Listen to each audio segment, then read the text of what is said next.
incroyable. Le pasteur Marcelo Tounasi traite ses fidèles de pauvres incapables et critique ouvertement la famille de Maman Blanche. Et si l'homme que des milliers de fidèles considèrent comme un guide spirituel venait soudainement de briser l'image qu'ils avaient de lui en public, sans filtre, devant tout le monde? Imagine un instant. Tu es assis dans une église, tu es venu chercher du réconfort, des réponses, une direction, et là, au lieu de mots d'encouragement, tu entends ton propre pasteur traiter les fidèles de pauvres incapables. Oui, tu as bien entendu. Pas un inconnu, pas un critique, mais celui que tu écoutes chaque semaine. Ce moment précis, ce basculement, c'est ce qui fait aujourd'hui exploser les réseaux sociaux. Une déclaration choc, des réactions en chaîne, et surtout, une question qui dérange. Que se passe-t-il vraiment derrière les murs de cette église? Mais ce n'est pas tout. Parce que dans la foulée, des critiques ouvertes visent la famille de Maman Blanche. Et là, la tension monte d'un cran. C'est plus seulement une polémique, c'est une fracture. Dans cette vidéo, tu vas comprendre ce qui s'est réellement passé, pourquoi ces mots ont été prononcés, et surtout ce que ça révèle sur une réalité que beaucoup préfèrent ignorer. Et attends bien jusqu'à la fin. Parce que ce qui se cache derrière ces déclarations est encore plus troublant que ce que tu imagines. Tout commence par une séquence qui, à première vue, pourrait passer pour un simple moment de prédication intense.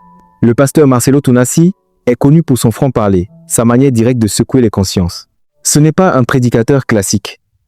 Il provoque, il interpelle, il dérange parfois, mais cette fois, quelque chose a changé. Les mots sont plus durs, le ton est plus tranchant. Et surtout, le message semble dépasser la simple exhortation spirituelle.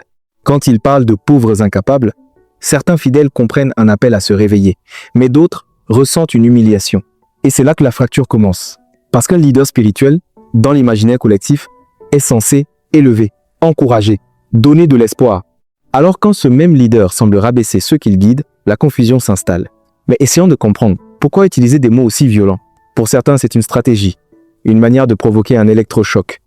Un peu comme un coach dur qui pousse ses élèves à dépasser leurs limites. Dans cette lecture, le message n'est pas une insulte, mais une tentative de réveil brutal.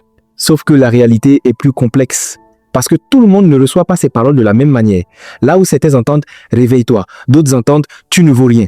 Et dans un contexte où beaucoup viennent à l'église avec des blessures, des difficultés, des fragilités, ces mots peuvent faire beaucoup de dégâts et c'est pas fini. Parce que très vite, un autre élément vient alimenter la polémique. Les critiques ouvertes envers la famille de Maman Blanche. Et là, on entre dans un terrain encore plus sensible.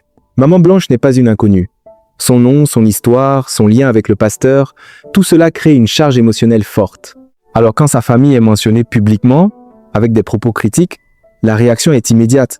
Certains y voient un règlement de compte. D'autres parlent de vérité enfin révélée. Mais une chose est sûre, le silence n'est plus possible. Les réseaux sociaux s'enflamment, les vidéos circulent, les commentaires explosent. Chacun donne son interprétation, son jugement, sa version. Et au milieu de tout ça, une question revient sans cesse. Où est la limite? Parce que oui, un leader a le droit de dire la vérité. Mais jusqu'où peut-il aller sans briser ceux qu'il est censé guider? C'est là que le débat devient profond. D'un côté, il y a ceux qui défendent le pasteur. Pour eux, ils disent que beaucoup pensent tout bas. Ils refusent l'hypocrisie. Ils poussent les gens à sortir de leur passivité, de leur victimisation. Ils disent « ce n'est pas de la méchanceté, c'est de l'amour dur ». Mais de l'autre côté, il y a ceux qui se sentent trahis, blessés, humiliés.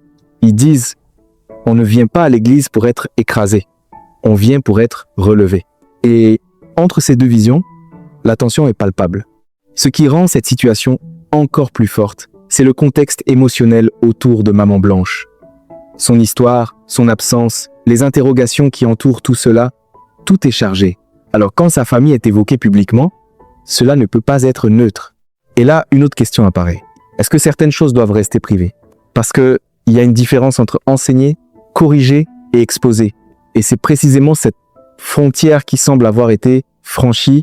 Mais attention, il ne s'agit pas seulement de juger une personne.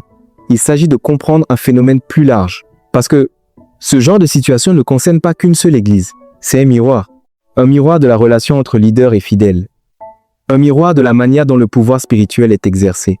Un miroir de ce que les gens acceptent ou refusent. Et c'est là que ça devient intéressant. Pourquoi certains restent malgré tout? Pourquoi certains continuent de soutenir, même après des propos aussi durs? La réponse est simple et complexe à la fois. Parce que la foi ne fonctionne pas toujours avec la logique. Parce que l'attachement à un leader, à une communauté, à une vision, peut être plus fort que la blessure. Parce que pour beaucoup, ce pasteur représente bien plus qu'un homme. Il représente une direction, une identité, une espérance. Et ça ne disparaît pas du jour au lendemain. Mais en même temps, cette situation oblige à réfléchir, à se poser des questions, à prendre du recul. Est-ce que suivre quelqu'un signifie accepter tout ce qu'il dit? Est-ce que la vérité doit forcément être dure pour être efficace? Est-ce que la foi doit passer par la souffrance? Ce sont des questions profondes. Et il n'y a pas de réponse simple. Mais une chose est certaine, cette polémique marque un tournant. Parce qu'elle met en lumière des tensions qui existaient peu, être déjà, mais qui restaient silencieuses. Parce qu'elle force chacun à se positionner. Et surtout, parce qu'elle révèle quelque chose d'encore plus important. Le besoin de discernement. Oui, le discernement. Dans un monde où les voix sont nombreuses, où les leaders sont influents, où les paroles peuvent toucher profondément, il devient essentiel de savoir écouter, analyser, comprendre, ne pas tout accepter aveuglément, mais ne pas tout rejeter non plus. Trouver cet équilibre. Et c'est peut être ça la vraie leçon derrière toute cette histoire. Parce que, au-delà des mots choquants, au-delà des réactions, au-delà de la polémique, il y a une opportunité de grandir, de réfléchir, de se repositionner et surtout, de ne pas perdre l'essentiel. Parce que la foi, la vraie, ne dépend pas d'une seule personne. Elle est plus profonde, plus personnelle, plus intime. Et ça, personne ne peut te l'enlever. Et pourtant, l'histoire ne s'arrête pas là. Parce qu'après la tempête médiatique, quelque chose d'encore plus intéressant s'est produit. Le silence. Oui, ce moment étrange où tout le monde attend une réaction officielle, une clarification, peut être même des excuses. Mais au lieu de ça, les interprétations continuent de se multiplier. Certains proches du pasteur affirment qu'il ne regrette rien, qu'il assume totalement ses propos et qu'il refuse de diluer son message pour plaire. D'autres, plus discrets, parlent d'un malaise interne, d'une tension réelle au sein de la communauté. Et pendant ce temps, les fidèles eux-mêmes évoluent. Certains prennent de la distance, d'autres se rapprochent encore plus, convaincus d'avoir affaire à un leader qui ose dire ce que les autres taisent. Ce qui est fascinant, c'est de voir comment une seule déclaration peut redéfinir une relation entière entre un guide et ceux qui le suivent. Alors au final, une question persiste. Est-ce que cette polémique va fragiliser son influence ou au contraire la renforcer? Parce que parfois, dans ce genre de situation, ce qui détruit certains propulse d'autres encore plus haut. Si cette vidéo t'a fait réfléchir, si elle t'a touché ou même dérangé, alors prends une seconde.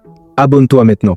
Pas juste pour voir d'autres vidéos, mais pour continuer à ouvrir les yeux, à comprendre, à grandir. Mets un like. Parce que ton geste permet à ce genre de contenu d'atteindre d'autres personnes qui en ont besoin. Et surtout, dis-moi en commentaire ce que tu en penses. Est-ce que tu trouves ces paroles justifiées ou inacceptables? Et si tu veux aller plus loin, regarde la prochaine vidéo qui s'affiche à l'écran. Elle va te faire voir encore une autre facette de cette réalité.